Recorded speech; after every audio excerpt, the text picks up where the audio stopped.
I'm Jeff Woody. Everybody at this church knows me or should know me. My earliest memory, I'll tell you, the first pastor I remember was Robert Ryan. I think his wife's name was Evelyn, but I remember it as a boy here. I was totally blessed. I'll be 61 next week, and I've been here my whole life. But most thing I remember about this is Sunday school, the boys' class, and Catherine's husband was Royce. Now Royce Edwards. Okay. It's Catherine, and I remember being in his class. It seemed like for years and years. That's just one of my fondest memories, being his boys in the class. All the boys in his class, we met on that end over the under, and when it was pretty on Sundays, we'd go outside to the picnic table.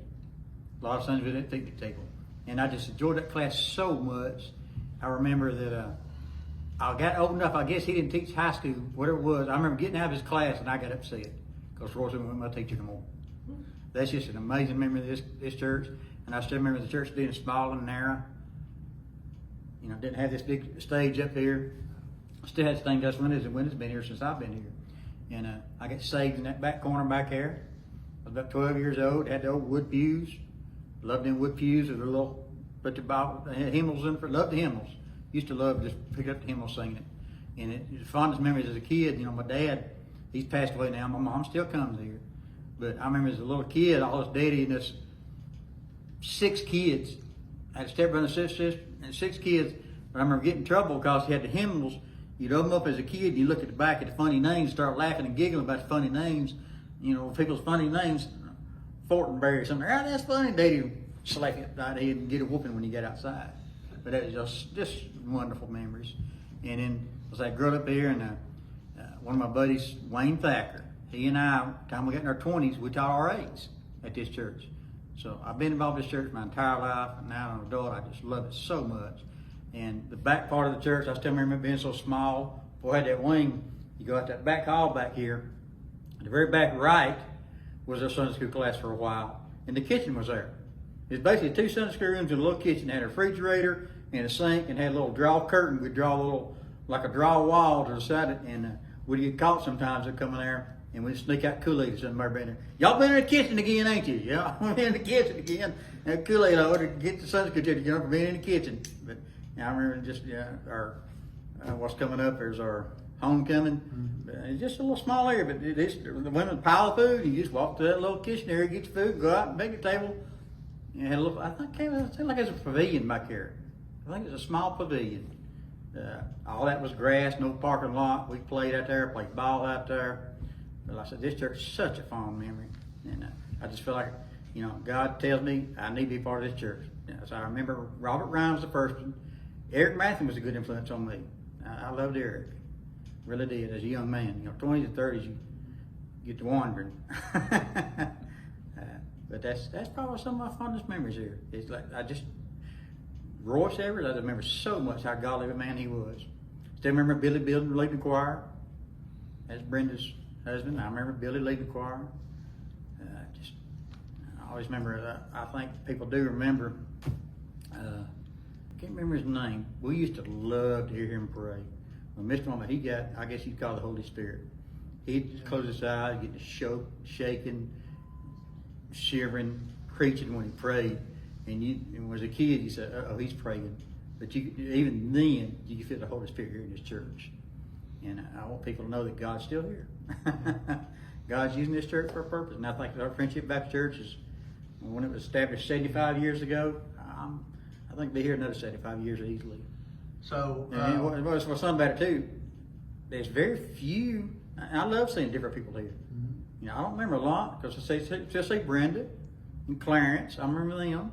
But as far as old members, J.L. Mary Ann Coker, I remember them as a young boy. But a lot of people here now is different, and I think it's fantastic. You raised the boys here. Yeah, 2 boys. Let's say I was 8 here, and my boys, Joshua and Jeremiah, they were both baptized here. You know, you don't do anything in your entire life, you're glad your boys are saved. I still say, I've told people this before, it wasn't me, this church helped save them. I wasn't close enough to God, I didn't pray every day with them, but this church brought them up. Jeremiah worked in the church for a long time. Joshua became a youth pastor here for a while. They both go different places now. Jeremiah does, but I got my 2 boys here in the same county. And Joshua, I guess, is still a member here. Jeremiah may have moved his. But man, yeah, my two boys were raised here. And that's one thing, you know, my wife is gone now. She loved this church. She always wanted to do something until she couldn't do it physically, but that's, you know, something. I got married in 1983, and that's what I loved about her. First thing I did, she joined my church. And what kind of woman comes, man, and joins his church the rest of her life? And she became part of this church too. So who married y'all? Her pastor, he's passed away now. Yeah, married here at Friendship. Okay. They wasn't got pictures. I don't think it's this big stadium. I need to bring some of them. But I had what we called a big wedding then, candelabras and all. Candelabras, lights everywhere. We got married here in this church. Yeah. Sure did. When you come here to homecoming, what was your favorite dessert? Whether it was when you was a kid, when you got older, what was your favorite dessert to have here? The homemade banana pudding was always fantastic. But somebody always makes this chilled, got graham cracker crust, and I think it's chocolate and vanilla, or like whipped cream or something. What kind of dessert that is? You know, You know, it's the thing about homecoming. You know, as a kid, you know, I say we weren't poor, but in my house you drank tea or water. That's it. You got to homecoming. I mean, it was amazing to start having soft drinks. Lord have mercy. Never had soft drink until I was 16, 17. Get your homecoming, you get all the Kool-Aid and all the soft drinks you wanted. I remember your dad singing. Dad couldn't sing. I love my dad. He sat about third or fourth row back there his entire life. He's one of them old Baptists. He always sat there. But even when I was in my 20s, Daddy couldn't sing. People, I mean, he's the only way we'd punch him. He couldn't sing. I can't sing. He could sing off key. He was right there and he could sing. He loved to sing, but couldn't carry a note. Good But night. that's one of my fondest memories of your dad, Yeah. is being behind him and watching him worship God Yeah. and sing. Yeah. So, As a child, I said, my Sunday school class just made an amazing impact on me. And when I was a young man, I said I was blessed enough that I was always around godly people. I was saved as a young man. But I still remember, even in my 20s, I'm pretty sure Wayne Thacker and I taught to our age, which is Armored Vessels for Christ. When I was a teenager, our church didn't have that. But I had close friends. I went to RAs at Tabernacle as a young man. So I attended church all the time. I had to attend there, I think two services a month to qualify to play softball. So I played RAs, softball with them, and had to attend night services over there. But I wasn't there as a year. So I said, I've been lucky. God's always had a hand in my life. yeah. In this church, I could not have made it without it. Couldn't make it happen right now. Couldn't make it without a church family. What about deacons? Any deacon stand out to you? Yes, I remember. I say probably Royce. I remember Clarence Clarence Brown? and Olin Tatum. I remember Olin. There's another gentleman. It's a big man, sat back there in that back corner, and he was always supportive of me. He's passed away now, but his name escapes me right now. He attended the church for years and years and years. Jared Jackson, he's not all over me, maybe 10 years older than me, but Jared Jackson, he's always a good influence. I love Jared, Margaret, love them like brothers and sisters. And now you're a deacon. You're former chairman of the deacons. And Well, like I said, I think God has called me to serve His church.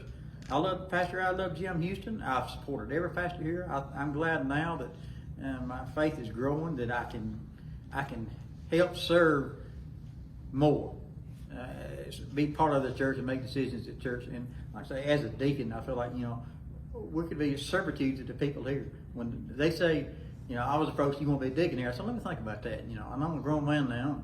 And sometimes I feel old, sometimes I don't. Sometimes I just feel like I'm 30 or 40. It escaped my mind. I can think of Mark Pickle. Pickles here, Gerald Pickle. Love those guys. Mr. Mark, I loved him. So it's just that thing that come to mind. They were here for a long time. He's always a good influence. Big man. yeah. Well, Jeff, thank you very much, and glad we could talk to you tonight about this, and we look forward to Friendship Baptist Church growing again and moving forward. 75 years.